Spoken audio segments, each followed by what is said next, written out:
Hello students. तो आज इस वीडियो में हम डिस्कस करेंगे जेई प्रीवियस ईयर क्वेश्चंस और हमारा टॉपिक है physical world units and measurements और सब टॉपिक है units and dimensions of physical quantities. ये पहला question, the density of material in SI unit is 128 kg per meter cube. In certain units in which the unit of length is 25 centimeter and the unit of mass is 50 gram, the numerical value of density of the material is 10 जनवरी 2019 में पूछा हुआ question. तो question की language से आप समझ गए होंगे कि ये क्वेश्चन है एप्लीकेशंस ऑफ डायमेंशंस इस टॉपिक से। और एप्लीकेशंस ऑफ डायमेंशंस में आपने पढ़ा हुआ है conversion of one system of unit into another system. तो इस तरह का क्वेश्चन आए तो सबसे पहले तो उस फिजिकल क्वांटिटी को पहचानना चाहिए किसकी बात हो रही है। तो यहाँ बात हो रही है डेंसिटी की। डेंसिटी होती है मास बाय वॉल्यूम, तो उसका डायमेंशन होता है ml-3। तो ये डायमेंशन आपको दिमाग में सबसे पहले आना चाहिए। मैं आपको मेथड से बताऊंगा, शॉर्ट ट्रिक तो आपको पता होगी इसकी, पर कई बार शॉर्ट ट्रिक काम नहीं करती है, हमको मेथड तो पता होना ही चाहिए। तो इस क्वेश्चन को समझते हैं। क्या बोला हुआ है, डेंसिटी एसआई यूनिट में 128 kg पर मीटर क्यूब। वैसे एसआई यूनिट का मतलब होता है 1, तो एसआई यूनिट डेंसिटी की होती है kg पर मीटर क्यूब, पर इन्होंने ये यूनिट बना रखा है एसआई में 128 kg पर मीटर क्यूब। तो पहला सिस्टम कौन सा हो गया, एसआई। और फिर किसी न्यू सिस्टम में बात हुई है जिसमें लेंथ की यूनिट ले ली है 25 सेंटीमीटर और मास की यूनिट ले ली गई है 50 ग्राम। और इस दूसरे सिस्टम में हमको डेंसिटी की न्यूमेरिकल वैल्यू बतलानी है। तो सबसे पहले उस क्वांटिटी को पहचानेंगे, वो है डेंसिटी, उसकी डायमेंशन है ml-3। और फिर आपने किया होगा पहले n1u1 इक्वल्स टू n2u2, ये फॉर्मूला एक्चुअली हमको इस क्वेश्चन में लगाना है। तो पहला जो सिस्टम है उसमें न्यूमेरिकल वैल्यू कितनी है, 128 kg per metre cube. 128 kg per metre cube, यह है पहले सिस्टम की यूनिट और न्यूमेरिकल वैल्यू। 128 न्यूमेरिकल वैल्यू और unit kg per metre cube. और दूसरे सिस्टम में हमको ये n2 बतलाना है और यूनिट क्या होगी, यूनिट होगी ग्राम सेंटीमीटर -3, ग्राम पर सेंटीमीटर क्यूब। ये होगी दूसरे सिस्टम की यूनिट। तो हमको एक्चुअली ये n2 की वैल्यू पता करनी है। अब जब आपने इस तरह के क्वेश्चंस किए होंगे तब आपने ये फॉर्मूला बनाया होगा n1। फिर मान लो पहले सिस्टम में मास की यूनिट है m1, लेंथ की यूनिट l1, टाइम की यूनिट है t1, और पावर्स क्या आएंगी, ए बी और सी मान लो उस फिजिकल क्वांटिटी की डायमेंशंस में। ठीक है, ये डायमेंशंस हो गई ए बी और सी, m1a l1b t1c। ये पूरा मैंने क्या लिख दिया है, ये लिख दिया है मैंने u1। अब n2 इंटू दूसरे सिस्टम में यूनिट्स मान लो हैं m2 l2 और t2, m2 फिर l2 और t2। पावर्स तो वही रहेंगी क्योंकि ये तो हैं डायमेंशंस। ऐसा फॉर्मूला आपने देखा होगा। अब इस क्वेश्चन में ये जो है m1a l1b t1c, ये है kg पर मीटर क्यूब, और m2 l2 t2 की पावर a b c के साथ ये जो कुछ लिखा हुआ है ये है दूसरे सिस्टम की यूनिट। और n1 कितना है, वो है 128। हमको n2 फाइंड आउट करना है, तो n2 को क्या लिख लेंगे, n2 को लिख लेंगे n1। n1 कितना है, वो है 128। और फिर आगे ये सब आपको एग्जाम में नहीं करना है, ये तो हम समझ रहे हैं। आपको तो सीधे इस फॉर्मूले पर आ जाना है, ये भी मन में सोचना है और n2 बराबर लिख लेना है 128। ये ज़रूर आपके दिमाग में चल रहा हो, 128 kg per metre cube is equal to n2 gram per centimetre cube. हमको n2 फाइंड करना है, तो 128 रखा n1 का वैल्यू, फिर यहाँ क्या आएगा m1 अपॉन m2 की पावर 1। m1 मतलब पहले सिस्टम में मास की यूनिट, वो क्या है kg, तो उसको ग्राम में लिख लेते हैं 1000 ग्राम। और दूसरे सिस्टम में मास की यूनिट कितनी है, तो वो है 50 ग्राम, 50 ग्राम। और ये M1/M2 मैंने लिखा है, और इसकी पावर कितनी होगी, तो जो मास की डायमेंशन है वो है 1। उसके बाद L1 कितना है, L1 मतलब पहले सिस्टम में लेंथ की यूनिट, और वो है मीटर, तो उसको हम लिख लेते हैं सेंटीमीटर, 100 सेंटीमीटर। और दूसरे सिस्टम में वो है 25 सेंटीमीटर, तो यहाँ आएगा 25 सेंटीमीटर। और पावर क्या आएगी, पावर आएगी -3। और तीसरी टर्म क्या आएगी, T1/T2 raise to the power C। तो टाइम की तो डायमेंशन 0 होती है डेंसिटी में, यानी उसको हम छोड़ सकते हैं, anything raise to power 0 is 1, उसको छोड़ दिया है। तो 128। फिर यहाँ क्या आएगा, ये 50 से ये यूनिट ग्राम तो कैंसिल हो जाएगी, 50 से ये 20 बार कैंसिल हो गया। और इसमें क्या आएगा, सेंटीमीटर कैंसिल हो गया, ये 4 आएगा, 4 टू दी पावर -3, यानी 1/4 क्यूब्ड, 416 चौक 64 ये आ जाएगा। और 64 से ये 2 बार कैंसिल होकर हमारा आंसर आ गया 40। तो ऑप्शन ए करेक्ट हो जाएगा, ऑप्शन ए इज करेक्ट। तो ये उसका मेथड है। शॉर्ट ट्रिक तो इसकी कोई होगी नहीं, शॉर्ट ट्रिक बस उसी को कहते हैं जिसकी आपको बहुत अच्छे से प्रैक्टिस हो गई हो, वही शॉर्ट ट्रिक बन जाती है। तो इसका आंसर है 40। अब हमारा रिजल्ट क्या बोल रहा है, हमारा रिजल्ट ये कह रहा है कि 128 kg/m3 या kg/m-3। ये था N1U1, हमने N2 निकाल लिया। N2 कितना आया, 40 ग्राम सेंटीमीटर -3। तो ये है N1, ये U1, ये N2, ये U2, ये हमको फाइंड आउट करना था। तो 40 इसका आंसर हो गया। आपको समझ में आया होगा ये क्वेश्चन। तो हमेशा हमको थ्योरी पर, बेसिक्स पर भरोसा करना चाहिए, जुगाड़ नहीं करना चाहिए। जुगाड़ करने से कई बार गलती होती है। तो ये इसका मेथड है। तो अगला क्वेश्चन करेंगे, question number 2, online April 25, 2013। A metal sample carrying a current along x-axis with density Jx is subjected to a magnetic field Bz along z-axis. The electric field Ey developed along y-axis is directly proportional to Jx as well as Bz. The constant of proportionality has SI unit. तो पहला हमारा coordinate system हम draw करते हैं। क्या situation, ये है मान लो एक्स एक्सिस। तो एक्स एक्सिस के अलोंग किसी कंडक्टर में करंट फ्लो हो रहा है। तो मान लेते हैं कि वो करंट है I, और करंट डेंसिटी हमको बतलाई हुई है। करंट डेंसिटी क्या होती है, करंट पर यूनिट एरिया। हालांकि इन सब बातों की कोई ज़रूरत पड़ने वाली नहीं है। ये हो गया हमारा वाई एक्सिस, और वाई एक्सिस में बोल रहा है कि इलेक्ट्रिक फील्ड डेवलप हो गई है, और जेड एक्सिस के अलोंग एक मैग्नेटिक फील्ड लगी हुई है बी जेड। तो ये बना लेते हैं जेड एक्सिस। तो ये हमारा कोऑर्डिनेट सिस्टम हो गया। कलर चेंज करके, कलर चेंज करता हूँ मैं, और यहाँ लिखता हूँ मैं करंट। वो कंडक्टर अलोंग एक्स एक्सिस रखा होगा, और करंट उसमें फ्लो हो रहा है आई।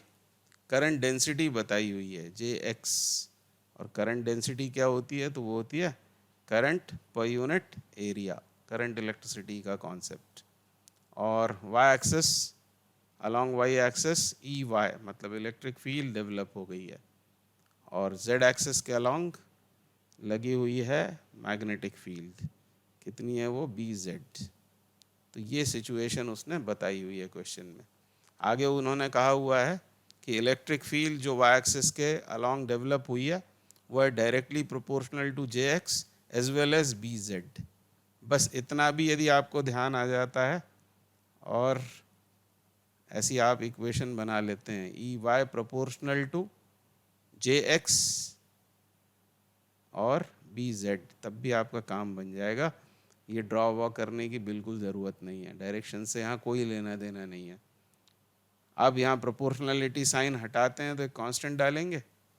मान लो कि वो कांस्टेंट है k, ये है कांस्टेंट ऑफ प्रोपोर्शनैलिटी। और हमको इस कांस्टेंट ऑफ प्रोपोर्शनलिटी की ही SI यूनिट बतलानी है, तो उसको अब्स्ट्रैक्ट कर लेंगे K को, तो K बराबर हो जाएगा EY upon BZ into JX। अब इलेक्ट्रोमैग्नेटिक वेव्स वाले चैप्टर में आप पढ़ चुके हैं कि E0/B0 या फिर E अपॉन B जो आपस में परपेंडिकुलर होती हैं दोनों फील्ड्स, इनका रेशो वो होता है स्पीड ऑफ इलेक्ट्रोमैग्नेटिक वेव यानी स्मॉल c। ऐसे लिख लिया। अब J जैसा हम ऊपर बोल चुके हैं कि वो होता है करंट पर यूनिट एरिया, तो करंट अपॉन एरिया उसको लिख लिया। और अब यूनिट्स लिख लेते हैं इनकी। यूनिट क्या होगी, तो यहाँ पर क्या बोला हुआ है उसने, यहाँ कहा हुआ है कि ये C है स्पीड ऑफ इलेक्ट्रोमैग्नेटिक वेव्स, मतलब मीटर पर सेकेंड ये हो जाएगा। फिर यह एरिया मतलब मीटर स्क्वायर, और नीचे है करंट, करंट क्या होगा एम्पियर। तो आपका आंसर आ जाएगा। ऊपर क्या बनेगा, ये मीटर क्यूब्ड, और नीचे एम्पियर है ऑलरेडी, और सेकंड आ जाएगा, यानी metre cube upon ampere second. Option B correct हो गया। तो आसान क्वेश्चन है, बस उसकी लैंग्वेज डिफ़िकल्ट बनाकर हमको डराने की कोशिश की है। अगला क्वेश्चन करेंगे। Question number 3, the quantities x equals to 1 upon under root mu naught epsilon naught, y equals to E/B and z equals to 1 upon CR। यहाँ पर प्रिंटिंग मिस्टेक है, यहाँ पर L आएगा।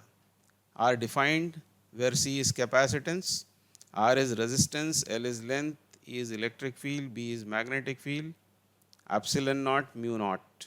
epsilon naught है फ्री स्पेस परमिटिविटी, और mu naught यह है free space permeability respectively. Then September 5th 2020 का क्वेश्चन। हमको इनके डायमेंशंस की बात करनी है। तो पहली क्वांटिटी कौन सी है, वो है x। तो ये तो हमको रटा हुआ है, इलेक्ट्रोमैग्नेटिक वेव्स वाले चैप्टर में हमने पढ़ा है कि 1 upon under root mu naught into epsilon naught, ये होता है c, मतलब स्पीड ऑफ इलेक्ट्रोमैग्नेटिक वेव्स। तो इसकी डायमेंशन होगी LT-1। हमको डायमेंशन ही कंपेयर करनी है। दूसरा फॉर्मूला क्या लिखा हुआ है, y, दूसरी क्वांटिटी है y, और y बराबर दिया है E अपॉन बी। तो पिछले क्वेश्चन में भी बात की थी कि ये भी है स्पीड ऑफ इलेक्ट्रोमैग्नेटिक वेव्स। तो ये सब लिखकर नहीं भी देखते तो आपको सीधे इसे देखकर और इसे देखकर याद आ गया कि ये दोनों ही स्पीड ऑफ इलेक्ट्रोमैग्नेटिक वेव्स हैं, मतलब इनके डायमेंशंस तो सेम है। अब z को ज़रूर चेक करना पड़ेगा आपको, 1 और 2 को तो आप चेक नहीं करेंगे तो भी चलेगा। z बराबर कितना है, L upon capacity into resistance. तो L से तो हम बाद में निपट लेंगे। अब कैपेसिटी क्या होती है, तो कैपेसिटी होती है charge given upon rise in potential यानी Q अपॉन V। और रेजिस्टेंस क्या होता है, तो V बराबर I R से R बराबर V/I, V अपॉन I ऐसा होगा। V कैंसल आउट, ऊपर ऑलरेडी L है, फिर I आ रहा है, और नीचे है Q, और Q को लिख सकते हैं I इंटू टी, चार्ज बराबर current into time. Current cancel out, length upon time, यानी ये भी तो LT-1 है। इसका मतलब ये तीनों क्वांटिटीज़ क्या हैं, स्पीड या वेलोसिटीज़, यानी तीनों की डायमेंशंस सेम है। ऑप्शन ए करेक्ट हो जाएगा। तो ऐसा क्वेश्चन यदि आता है एग्ज़ाम में तो x और y को सॉल्व करके नहीं देखना है, ये तो सीधे बन जाएगा आपसे। z को ज़रूर आपको सॉल्व करके देखना पड़ेगा। और बहुत से ये जानते हैं कि ये जो RC है ये होता है टाइम कांस्टेंट, तो सीधे L अपॉन टाउ, यानी कुछ भी करने की ज़रूरत नहीं है इस क्वेश्चन में, पेन चलाना भी नहीं पड़ेगा। ये होगा लेंथ अपॉन टाइम, तो ये भी LT-1, ये दोनों तो LT-1 हैं ही, और इसलिए ऑप्शन ए ही करेक्ट होगा। तो विद इन नो टाइम इसको आप सॉल्व करके आंसर बतला सकते हैं। अगला question, dimensional formula of thermal conductivity is, here K denotes the temperature. तो फॉर्मूला ये याद आएगा आपको, Q is equals to KA ये आपने पढ़ा हुआ है थर्मल कंडक्टिविटी वाले चैप्टर में, तो ये फॉर्मूला याद आ गया आपको। ये मेथड से भी मैं बता रहा हूँ आपको, और एग्ज़ाम में क्या करना है वो भी मैं आपको बताता हुआ चल रहा हूँ। तो ये तो तब जब आप प्रिपरेशन कर रहे हैं घर पर, तब एग्ज़ाम में ये सब नहीं करना। मैं अभी आपको बताता हूँ करना क्या चाहिए। अब हमको डायमेंशन किसकी चाहिए? के की। ये के जो है ये है कोएफिशिएंट ऑफ थर्मल कंडक्टिविटी, जिसको यहाँ बोला हुआ है थर्मल कंडक्टिविटी। साथ में ये भी ध्यान दें कि यहाँ के ये टेम्परेचर को रिप्रेजेंट कर रहा है, तो कोई कन्फ्यूजन नहीं रखें। के की हमको क्या चाहिए है? डायमेंशन। तो इसको हम अब्स्ट्रैक्ट कर लें, तो के बराबर कितना होगा? तो के होगा Q into D, Q into D upon क्या आएगा? एरिया, फिर टेम्परेचर डिफरेंस इंटू टाइम। तो राधा ये फॉर्मूला आपको यूनिट याद रख लेना चाहिए, ये मैं आपको बताना चाह रहा था। क्यू क्या है? यह हीट एनर्जी मतलब जूल एसआई यूनिट्स में, फिर डी मतलब लेंथ यानी मीटर, नीचे एरिया मतलब मीटर स्क्वायर, फिर यह टेम्परेचर डिफरेंस मतलब केल्विन। ये के केल्विन का है और ये कोएफिशिएंट ऑफ थर्मल कंडक्टिविटी का है, तो कंफ्यूज नहीं होना है। इनटू एस सेकेंड, तो 1 मीटर नीचे बचेगा, और जूल अपॉन सेकेंड ये होता है वॉट, ये होता है वॉट, वॉट पर मीटर केल्विन। बहुत से बच्चों को ये डायरेक्टली याद होगा, और यही मैं आपसे कहना चाहता हूँ। इसकी यूनिट भी कई बार पूछ ली जाती है एग्जाम में, तो यूनिट पूछें तो वॉट पर मीटर केल्विन, इसको तो रट लेना चाहिए, इसको रट लेना चाहिए, वॉट पर मीटर केल्विन। ठीक है, वॉट पर मीटर केल्विन, ये रट लें। अब इसकी तो हमें डायमेंशन चाहिए। अब वॉट मतलब वॉट यानी पार, और पार की डायमेंशन होती है mL/T-3। पावर होता है work done upon time, work done की डायमेंशन mL/T-2 अपॉन टी करेंगे तो ये आएगा। फिर नीचे क्या है? मीटर मतलब लेंथ, और टेम्परेचर डिफरेंस को तो हमने केल्विन ही लिखा हुआ है, तो एक एल कैंसिल होकर mL/T-3 K-1। और कुछ बच्चों को ये डायमेंशन भी याद रह जाती है, तो सीधे ऑप्शन तक आप पहुंच सकते हैं। तो मेरा कहना यह है, यदि कभी आगे थर्मल कंडक्टिविटी की डायमेंशन पूछते हैं तो आपको ये फॉर्मूला लगाकर निकालना, ये तो मजबूरी में करना पड़ेगा। यदि आप ये भूल जाते हैं, आप तो इस यूनिट को याद रखो, वॉट पर मीटर केल्विन। 4 बार अपने आप से बात करेंगे तो ये याद हो जाएगा, वॉट पर मीटर केल्विन। वॉट मतलब पार, तो उसकी dimension upon length into temperature, temperature को केल्विन, कई बार थीटा भी लिखते हैं। तो ये इसका आंसर है, ऑप्शन डी इज करेक्ट। अगला question, the quantity x is given by IFV² upon WL4 in terms of moment of inertia, force, velocity, work done and length. The dimensional formula for x is same as that of the quantity बोली हुई है x, x एक quantity है, और ये quantity है कितनी? तो ये बोला हुआ है हमसे IFV², I पर मोमेंट ऑफ इनर्शिया है, फिर F है फोर्स, उसके बाद V², V इज वेलोसिटी, और डिनोमिनेटर में वर्क डन W, और L तो लेंथ है, लेंथ टू दी पावर 4। अब सबकी डायमेंशंस हमको याद होना चाहिए, तभी हम बतला पाएंगे कि ये x कौन सी क्वांटिटी है। तो इसमें जुगाड़ नहीं करें, फटाफट डायमेंशन सब्सटीट्यूट करना शुरू करें। मोमेंट ऑफ इनर्शिया आपको याद होगा mr² होता है वो, तो mL2 मोमेंट ऑफ इनर्शिया की डायमेंशन। फोर्स की डायमेंशन mL/T-2 ये आ गई। फिर ये वेलोसिटी का स्क्वायर है, वेलोसिटी L/T-1 होती है, तो ये हो जाएगा L/T-2। ये न्यूमरेटर में। अब डिनोमिनेटर में वर्क डन, वर्क डन मतलब mL/T-2, वर्क डन और एनर्जी की डायमेंशन सेम। फिर ये तो लेंथ है, तो ये हो गया L4। बस इसको आपको सॉल्व करके फिर ये देखना है कि इन चारों में से ये किसकी डायमेंशन है, या x और इनमें से किस क्वांटिटी की डायमेंशन सेम होगी। तो इसमें से ये 1m L2 ये कैंसिल आउट, T-2 और T-2 ये कैंसिल आउट।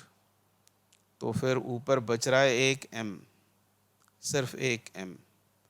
उसके अलावा फिर लेंथ L और ये L2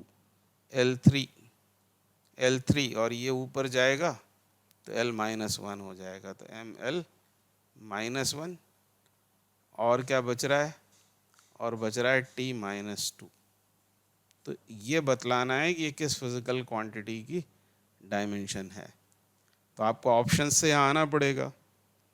तो सबसे पहले प्लैंक्स कांस्टेंट, प्लैंक कांस्टेंट वैसे भी बहुत इंपॉर्टेंट है, जूल इनटू सेकेंड से इसको याद लाना चाहिए।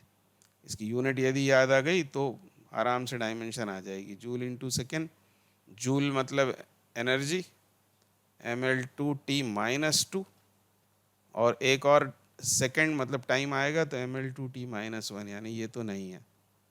फिर फोर्स कांस्टेंट मतलब स्प्रिंग कांस्टेंट, वो होता है force upon length, force MLT-2 upon L, तो MT-2 स्प्रिंग कांस्टेंट और फोर्स कांस्टेंट एक ही बात है, तो ये भी नहीं है। फिर एनर्जी डेंसिटी क्या होती है, एनर्जी पर यूनिट वॉल्यूम, या आप पढ़ते हैं इलेक्ट्रोमैग्नेटिक वेव्स वाले चैप्टर में या इलेक्ट्रोस्टैटिक्स में भी कई बार इसको पढ़ते हैं हम। तो U मतलब एनर्जी, ML2T-2 और नीचे क्या आएगा, वॉल्यूम मतलब L3, ये L ऊपर जाएगा तो ML-1 और T-2। तो ये मिल गया आपको ऑप्शन। और आपकी किस्मत अच्छी हुई तो चेकिंग करते समय हो सकता है ऑप्शन ए ही करेक्ट हो जाए, बशर्ते आप उसको सही कर रहे हो। तो ऑप्शन सी करेक्ट है। कोएफिशिएंट ऑफ विस्कोसिटी की डायमेंशन, उसमें तो ML-1 T-1 आता है शायद, आप फाइंड करके देखना। F बराबर स्टोक्स लॉ से निकाल सकते हैं इसको, F = 6 पाई ईटा, इसकी डायमेंशन निकालनी है R × V। इससे निकाल लें या टर्मिनल वेलोसिटी से निकाल लें या न्यूटन्स लॉ ऑफ विस्कोसिटी, कहीं से भी इसको फाइंड कर सकते हैं। तो कुल मिला के ये है इसका answer, option C is correct. Next question, amount of solar energy received on earth surface per unit area per unit time is defined as a solar constant. Dimension of solar constant is, solar constant की dimension पूछी हुई है। तो यहाँ तो इन्होंने definition बताई दी, तो डायमेंशन निकालना है S की, सोलार कांस्टेंट की। क्या है solar constant, energy received, energy received on the earth पर unit area per unit time, इसकी डायमेंशन निकालनी है। तो बस डायमेंशन सब्सटीट्यूट करें, सॉल्व करें, आसानी से आ जाएगा। ये एनर्जी मतलब ही ML2T-2, नीचे ए एरिया, एरिया मतलब L2 और ये हो गया T, L2 कैंसिल यानी ML0, तो इसमें एक ही ऑप्शन दो दिख रहे हैं, B और C, और T को ऊपर ले जाएंगे तो ये T-3 हो जाएगा। गलती होती है कई बार जल्दबाजी में, उसको -1 लिख के ऑप्शन सी मत करेक्ट मान लेना, option B is correct, ML0T-3 is the correct answer. अगला question, question number 7, if speed v, area a and force F are chosen as fundamental units, then the dimension of Young's modulus will be। September 2, 2020 में पूछा हुआ है question. क्या बोल रहे हैं कि स्पीड v, एरिया a और फोर्स F को फंडामेंटल यूनिट्स बना लिया या फंडामेंटल फिजिकल क्वांटिटीज बना लिया, तब यंग्स मॉडुलस क्या हो जाएगा, यंग्स मॉडुलस होगा डिराइव्ड। हमको यंग्स मॉडुलस का डायमेंशन बतलाना है। तो इस तरह के क्वेश्चंस को कैसे सॉल्व करते हैं, पहले हम मेथड समझ लेते हैं, और इस क्वेश्चन पर्टिकुलर के लिए एक शॉर्ट मेथड है, वो मैं आपको बाद में बतलाता हूँ। तो क्लियरली अब यंग्स मॉडुलस डिपेंड करेगा, या यंग्स मॉडुलस की यूनिट डिपेंड करेगी स्पीड, एरिया और फोर्स की यूनिट पर। तो इन क्वेश्चंस में इस तरह की एक इक्वेशन बना लेनी चाहिए सबसे पहले, y बराबर speed to the power a, area to the power b और force to the power c। ऐसी इक्वेशन बनाकर दोनों तरफ की डायमेंशन सब्सटीट्यूट कर लेंगे।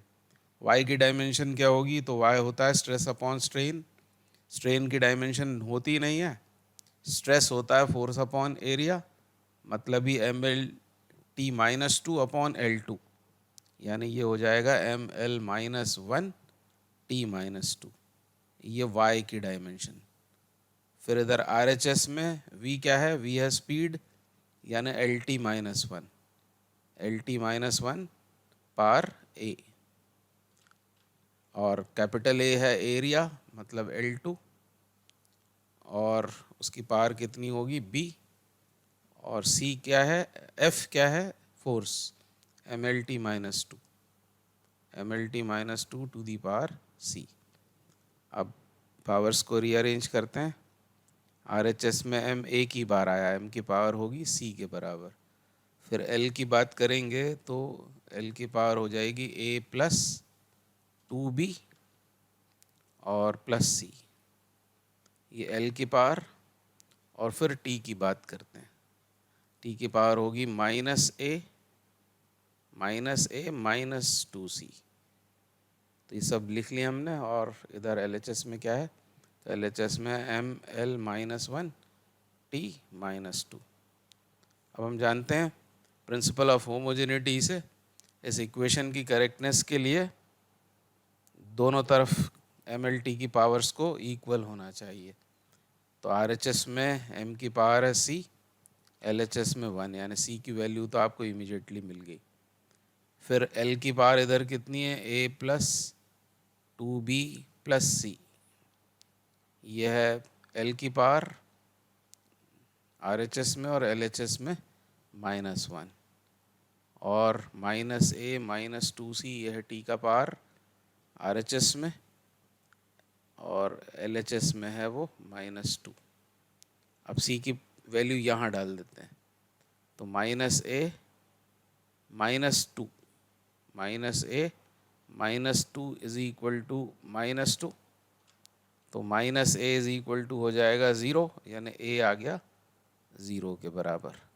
और ए और सी दोनों की वैल्यू यहाँ सब्सटीट्यूट करते हैं, तो zero plus two B plus one equals to minus one, तो टू बी ये कितना हो जाएगा, ये हो जाएगा वन इधर ले जाएंगे तो माइनस टू, तो b बराबर हो गया माइनस वन। तो डायमेंशन क्या आ गई, v की पावर a, v की पावर a, और a की वैल्यू निकली है ज़ीरो, तो v तो हो जाएगा ज़ीरो। a का पावर होगा b के बराबर, एंड b कितना आया minus one, b is minus one. और f का पावर है c, मैंने ऑर्डर बदल दिया है क्योंकि आंसर्स में इसी तरह से दिए हुए हैं, पहले f फिर a फिर v।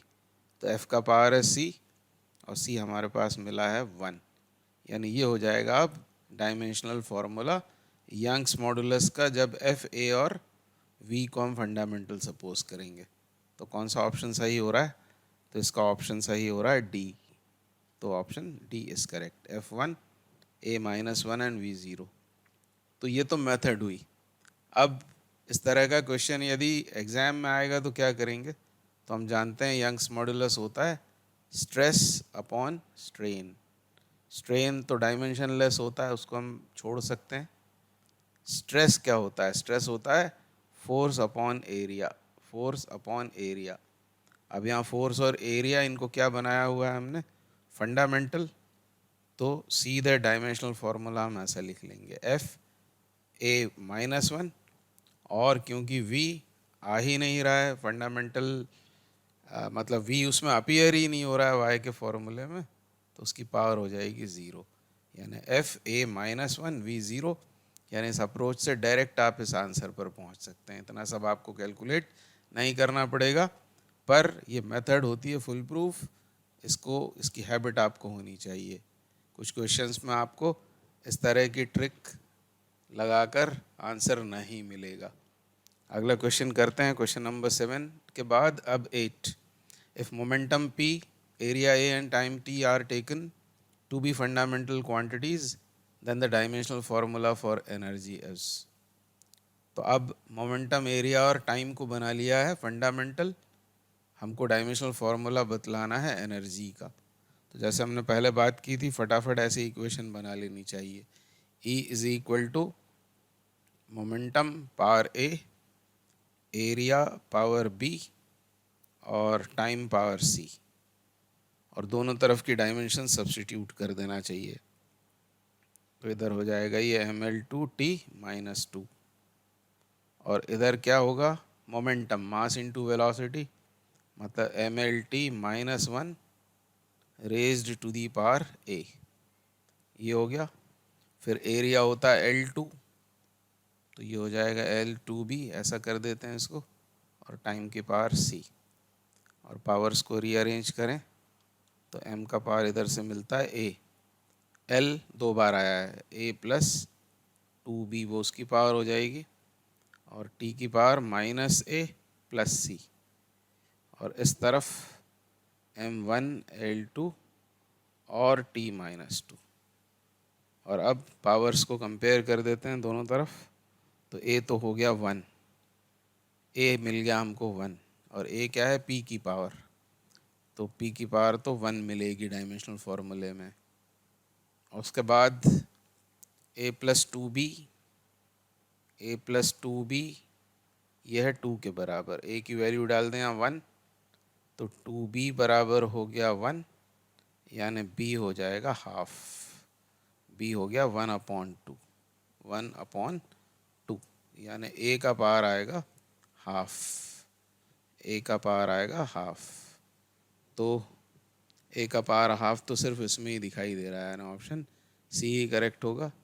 फिर इसको कंफर्म कर लेते हैं, फिर भी मतलब हम सी फाइंड आउट कर लेते हैं। तो तीसरी इक्वेशन ये बनेगी -a प्लस सी बराबर -2, बराबर -2, और अब वैल्यू यहाँ डालें a की 1, तो c बराबर क्या हो जाएगा -2, और ये 1 उधर जाकर +1, यानी c होगा -1। तो ये भी कंफर्म हो गया कि t का पावर है -1, और यही होगा डायमेंशनल फार्मूला किसका, एनर्जी का, जब हम P, A और T को फंडामेंटल रिगार्ड करेंगे। तो इसमें कोई जुगाड़ काम नहीं कर रही है, आपको मेथड से इसको सॉल्व करना पड़ेगा। ये आया था सितंबर 2, 2020 में, ऑप्शन सी इज करेक्ट। तो अब अगला क्वेश्चन करते हैं, कौन सा क्वेश्चन है ये देखते हैं। Which of the following combinations has the dimension of electrical resistance, epsilon naught is the permittivity of vacuum and mu naught is the permeability of vacuum। हमको डायमेंशन चाहिए किसकी है, इलेक्ट्रिकल रेजिस्टेंस की। तो इसकी डायमेंशन निकाल कर रख लेते हैं पहले से। R बराबर क्या होता है, V/I, वोल्टेज अपॉन करंट।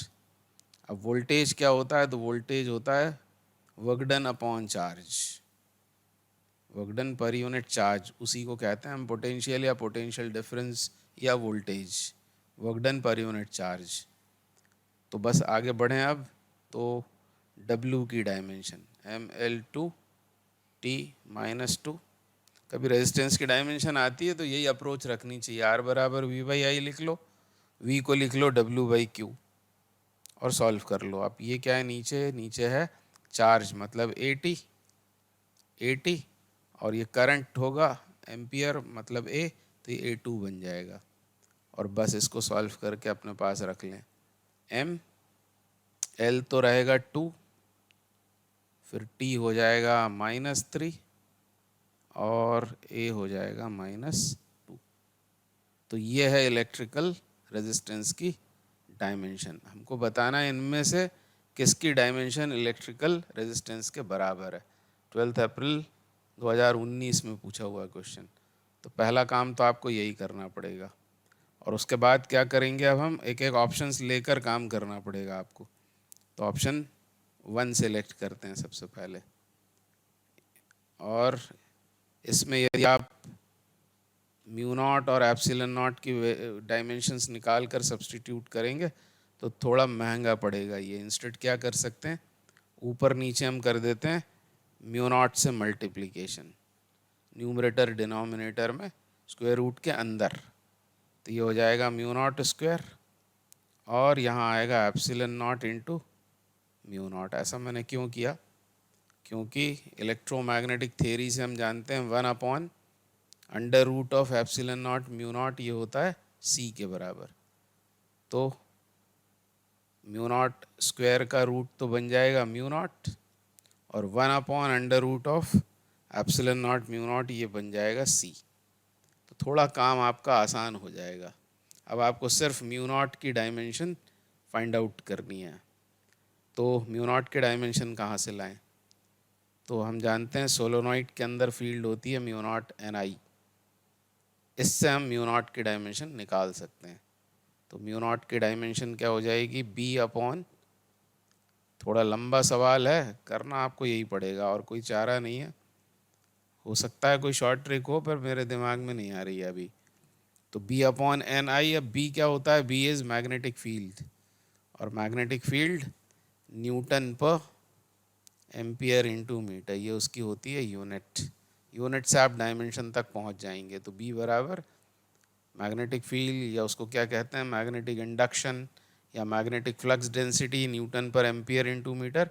अब यहाँ एन में गड़बड़ हो सकती है, यहाँ पर आपको सावधान रहना पड़ेगा। ये जो एन है ये नंबर ऑफ टर्न्स नहीं है बल्कि number of turns per unit length, मतलब इसकी यूनिट होगी पर मीटर, यानी 1/मीटर या 1/L। और 1/L तो ये ऊपर चला जाएगा L बनकर, हाल फिलहाल मैं उसको लिख रहा हूँ मीटर, यानी लेंथ है वो। तो n में गड़बड़ ना करें। ये मैं इसलिए भी बता रहा हूँ कि डायरेक्टली म्यू नॉट की भी डायमेंशन कई बार पूछी जाती है, तो आप इस अप्रोच से निकाल सकते हैं। तो अब क्या करें, अब मीटर मीटर तो कैंसिल आउट हो गया, ऊपर बचा न्यूटन, मतलब mlt-2 और नीचे एम्पियर स्क्वायर। तो बस ये आ गई इसकी डायमेंशन म्यू नॉट की, जो हम यहाँ यूज़ कर लेते हैं अब। तो म्यू नॉट की डायमेंशन क्या डाल दें, mlt-2 और क्या a-2, ठीक है। और c क्या है, c है lt-1, क्योंकि वो स्पीड ऑफ लाइट है या इलेक्ट्रोमैग्नेटिक वेव। तो बस अब इसको सॉल्व करें तो ये हुआ m, ये l और ये l मिलकर हुआ L2 और t के क्या हाल होंगे, t हो जाएगा -3 और a हो जाएगा -2। तो फॉर्चुनेटली पहला ही ऑप्शन ये दे रहा है हमको रेजिस्टेंस की डायमेंशन, यहाँ से उसको आप वेरीफाई कर सकते हैं। तो ऑप्शन ए करेक्ट हो गया। तो अच्छा क्वेश्चन है। अगला क्वेश्चन देखते हैं क्या बोला जा रहा है इसमें। क्वेश्चन नंबर 10 में, in the formula x equals to 5yz², x and z have dimensions of capacitance and magnetic field respectively. What are the dimensions of y in SI units? तो x हमसे बोला है वो है कैपेसिटेंस। अब capacitance क्या होता है, कैपेसिटेंस होता है charge given to rise in potential. तो यहाँ से आप कैपेसिटी की डायमेंशन निकाल कर रख लो, मतलब ही x की। कैसे निकालेंगे, तो q को तो q रहने दें, अब v को क्या लिख सकते हैं, W/Q, तो ये बन जाएगा Q²/W। अब Q² मतलब A2T2, क्योंकि Q की डायमेंशन होती है 80, तो ये A2T2 बन जाएगा। और नीचे क्या आएगा, वर्क डन ML2T-2। इससे आप डायमेंशन निकाल कर रख लो x की, जो आगे हमको काम आएगी। तो m-1 L2T4 A2, तो ये हमने निकाल कर रख ली कैपेसिटी की डायमेंशन। अब मैग्नेटिक फील्ड की डायमेंशन निकाल लेते हैं, जो रिप्रेजेंट किया है यहाँ पर इन्होंने Z से मैग्नेटिक फील्ड को।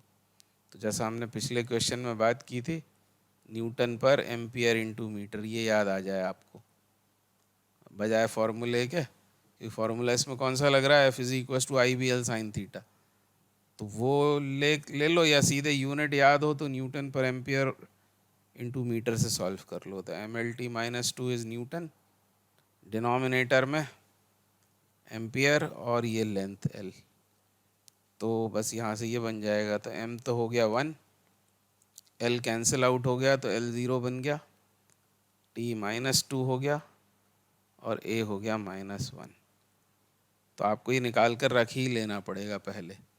और अब आगे बढ़ते हैं। अब हमको बतानी किसकी है डायमेंशन, तो हमको डायमेंशन बतलानी है y की। तो y को उसमें से अब्स्ट्रैक्ट करना पड़ेगा उस इक्वेशन में से। तो y बराबर होगा x अपॉन 5z²। तो बहुत उठापटक है, उठापटक बहुत है, तो ये उठापटक आपको करनी ही पड़ेगी एग्जाम में भी। तो m-1 l2 t4 और a2, ये हमने लिख लिया x। और अब z का हमको स्क्वेयरिंग करना है, इस पूरे का स्क्वायर करना है। तो m बन जाएगा 2, l को तो आप छोड़ सकते हैं, t क्या बन जाएगा, t बन जाएगा -4 और a बन जाएगा -2। और आगे इसको सॉल्व करें तो ये 2 ऊपर जाएगा, ये 2 -2 बन के ऊपर जाएगा तो -3 हो जाएगा। और -3 सिर्फ एक में ही है, पहले ऑप्शन में। तो m-3, फिर भी पूरा सॉल्व करेंगे इसको। फिर l कितना होगा, l ये लिखा हुआ है यहाँ गड़बड़ की है मैंने, यहाँ पर गड़बड़ की है। ml2 t -2 था, ये l जब ऊपर जाएगा तो दिस इज़ नॉट 2 बट -2, यहाँ पर मैंने गड़बड़ की थी। और ये गड़बड़ यदि एग्ज़ाम में हुई तो हमको भारी पड़ेगी। तो आप नहीं करना भूल, l -2 और फिर ये t ऊपर जाएगा तो t⁸ और a बन जाएगा 4 के बराबर। तो यदि सावधानी से किया तो आ भी जाते हैं आंसर्स एग्जैक्टली। मेरे जैसा आप ये गड़बड़ मत करना, आप जब करो तो बड़ी सावधानी से इसको करना। ये क्वेश्चन था 10 अप्रैल 2019 का, ऑप्शन ए इज करेक्ट। अगला क्वेश्चन करेंगे, क्या बोल रहे हैं, in SI units the dimension of epsilon naught upon mu naught square root is. 8 अप्रैल 19 का सवाल। तो ऐसा ही हमने अभी किया था इसके पहले एक सवाल, तो ये बार बार पूछा जाता है, बहुत ही पॉपुलर टाइप का प्रॉब्लम है।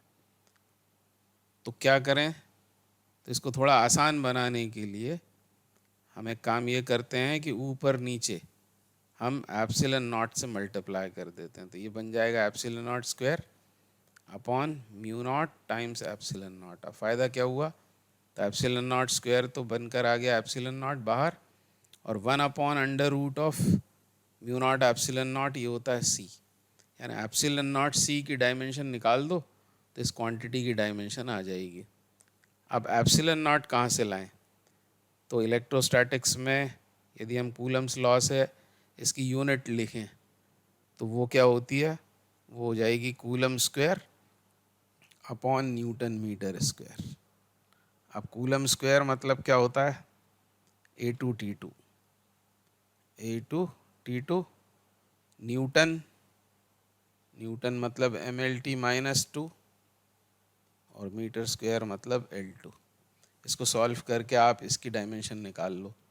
तो मैं यहाँ लिख रहा हूँ उसकी डायमेंशन m-1 हो जाएगा, l-3 हो जाएगा, फिर t4 हो जाएगा और a2 हो जाएगा। ये आएगी डायमेंशन एप्सिलॉन नॉट की। और इसमें मल्टीप्लाई करना है c की डायमेंशन का, c is speed of light LT-1।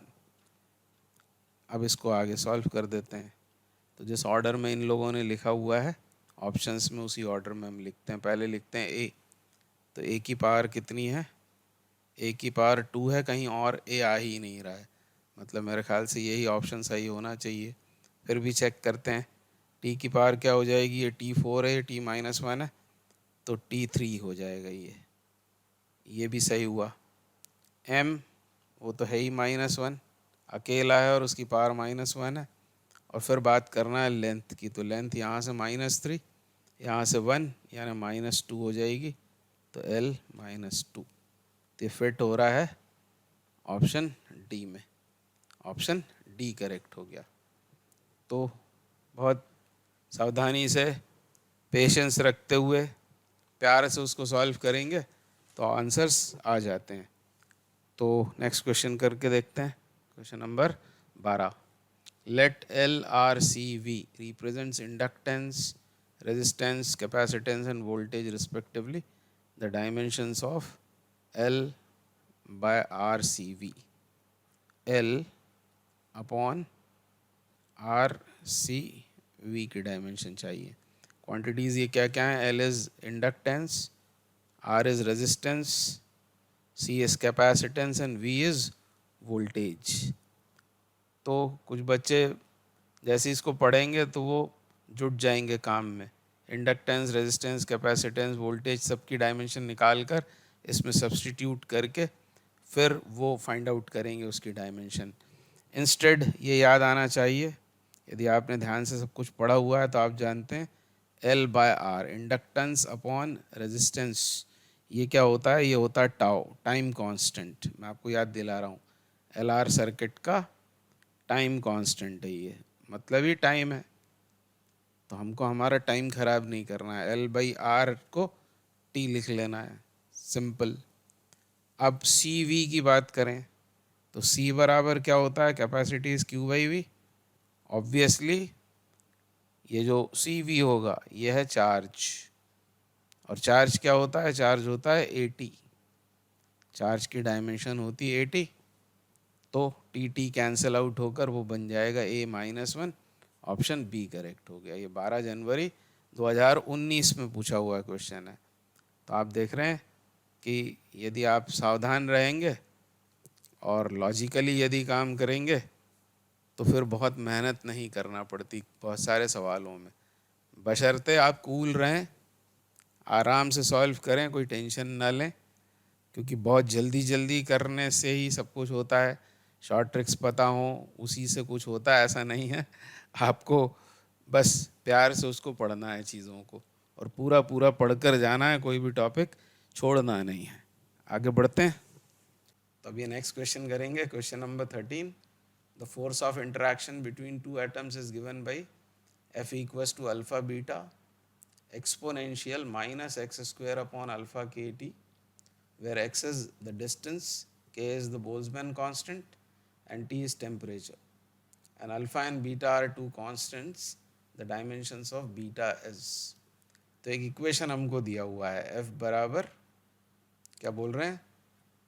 Alpha beta E, exponential को मैंने E लिख दिया है, E raised to the power minus X square upon alpha K into T. ये क्वांटिटीज़ हैं क्या क्या? के है Boltzmann constant, T absolute temperature, X length है, एफ फोर्स है। हमको डायमेंशन फाइंड आउट करनी है बीटा की। अल्फा और बीटा ये दोनों डायमेंशनल कांस्टेंट्स हैं। हमको बीटा की डायमेंशन चाहिए तो पहले हमें अल्फा की डायमेंशन निकालना पड़ेगी, और उसके लिए यूँ सोचें कि ई है एक्सपोनेंशियल, मतलब एक नंबर, और इसके ऊपर ये जो कुछ पावर रेज किया हुआ है इसको होना चाहिए डायमेंशन लेस, क्योंकि ये इंडेक्स है, पावर है। तो x square upon upon alpha K T, ये क्वांटिटी होगी डायमेंशन लेस, मतलब ही M0 L0 T0। इसमें से हम अल्फ़ा को अब्स्ट्रैक्ट कर लेते हैं, तो अल्फ़ा कितना होगा? तो अल्फ़ा हो जाएगा एक्स स्क्वायर अपॉन के टी। अब यदि एक्स, के और टी की डायमेंशन सब्सटीट्यूट कर देंगे तो हमको पहले अल्फ़ा की डायमेंशन मिल जाएगी। अब के क्या है? Boltzmann constant. तो कोई ऐसा फॉर्मूला दिमाग में लाएं जिसमें बोल्ट्जमैन कांस्टेंट आता हो, तो वो फार्मूला है RMS स्पीड का, 3kT/m is equal to VRMS। और इसमें से हम निकाल लेंगे के बाहर, तो स्क्वेयरिंग कर देते हैं और क्रॉस मल्टीप्लिकेशन कर देते हैं m का, तो mv स्क्वायर अपॉन 3t, ऐसा हो जाएगा ये।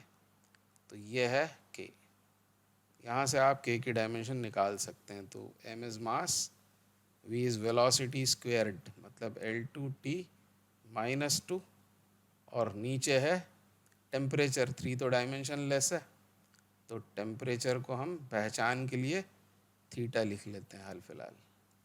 ये है बोल्ट्जमैन कांस्टेंट का डायमेंशन, के का डायमेंशन।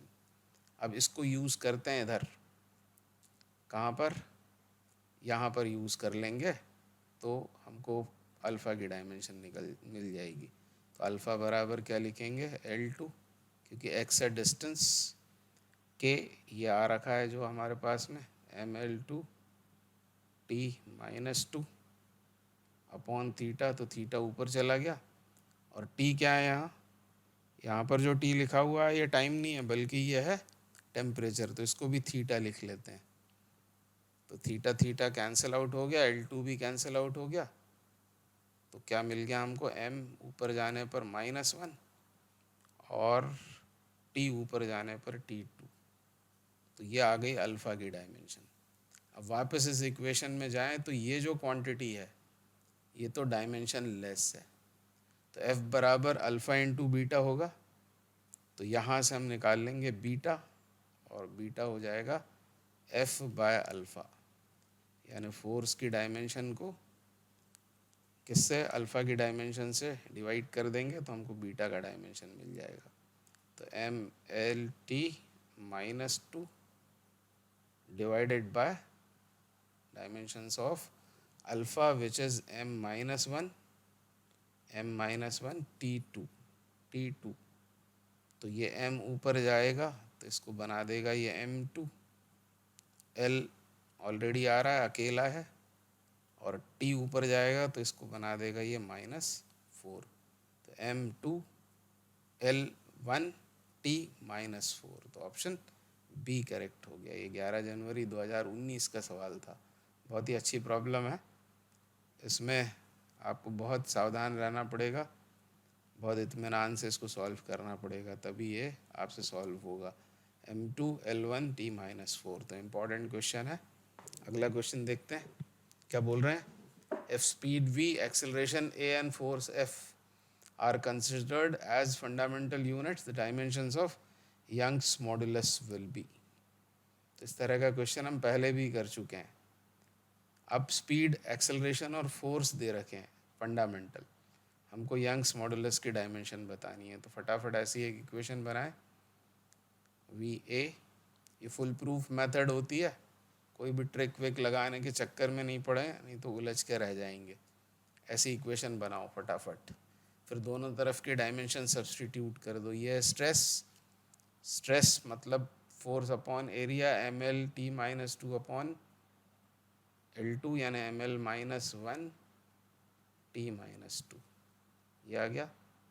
फिर ये स्पीड है, मतलब ये LT-1 to the power a।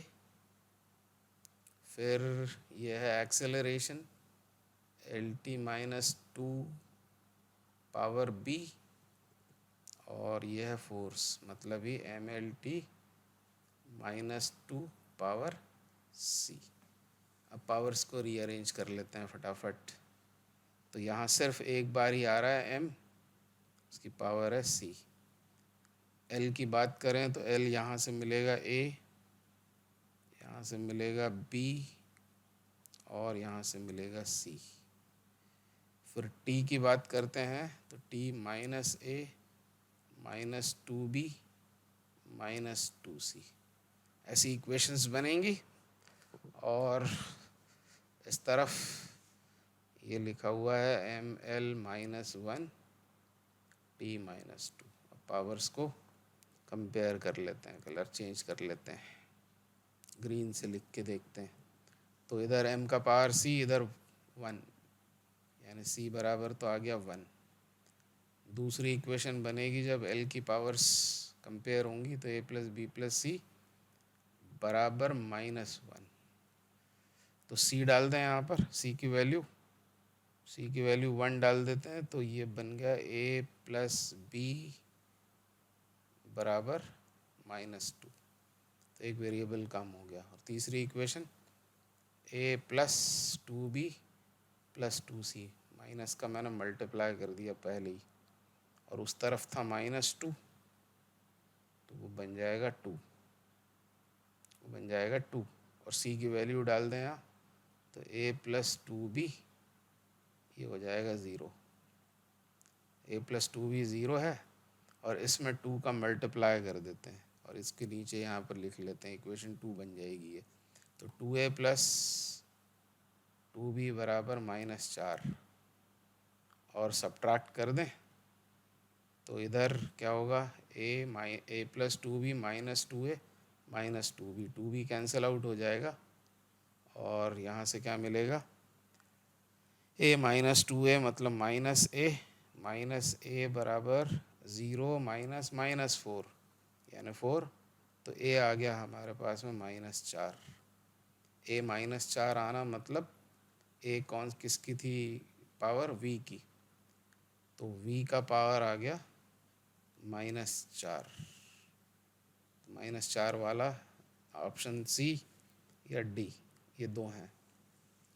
दूसरा फिर क्या, C1 आ गया है, a यहाँ डाल देते हैं -4 या -4 डाल देंगे तो ये हो जाएगा 4 - 2 दैट इज 2 यानी b है 2, तो a का पावर 2 यानी ऑप्शन डी करेक्ट हो रहा है, ये वाला ऑप्शन सही हो रहा है। और f का पावर c तो था ही 1 यानी ये होगा डायमेंशनल फार्मूला यंग्स मॉडुलस का, यदि स्पीड, एक्सेलरेशन और फोर्स को हमने बना लिया है फंडामेंटल फिजिकल क्वांटिटीज। तो ये इस क्वेश्चन का आंसर है, option D is the correct answer.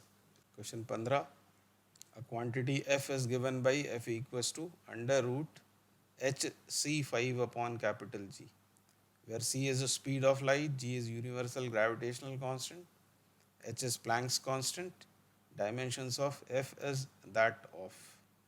तो आसान आसान क्वांटिटीज दी हुई है, पहले हमको क्या करना पड़ेगा, सबकी डायमेंशन लिखना पड़ेगी। तो c क्या है, c है स्पीड ऑफ लाइट, तो स्पीड ऑफ लाइट की डायमेंशन तो होगी LT-1, एक काम ख़त्म। अब अगली क्वांटिटी कौन सी है, जी है यूनिवर्सल ग्रेविटेशनल कांस्टेंट। कहाँ से लाएंगे उसकी डायमेंशन, या तो आपको रटी होगी और या फिर इससे निकाल सकते हैं, या फिर न्यूटन के यूनिवर्सल लॉ ऑफ ग्रेविटेशन से निकाल सकते हैं, एक ही बात है। तो capital G is equal to हमने लिख लिया GR²/m, यहाँ से निकाल लो इसकी डायमेंशन। तो स्मॉल g क्या है, small g is acceleration due to gravity LT-2, R² मतलब L2 अपॉन m। तो ये कैपिटल G की भी डायमेंशन यहाँ से आ गई, क्या आ जाएगी, कैपिटल G की डायमेंशन आ गई m-1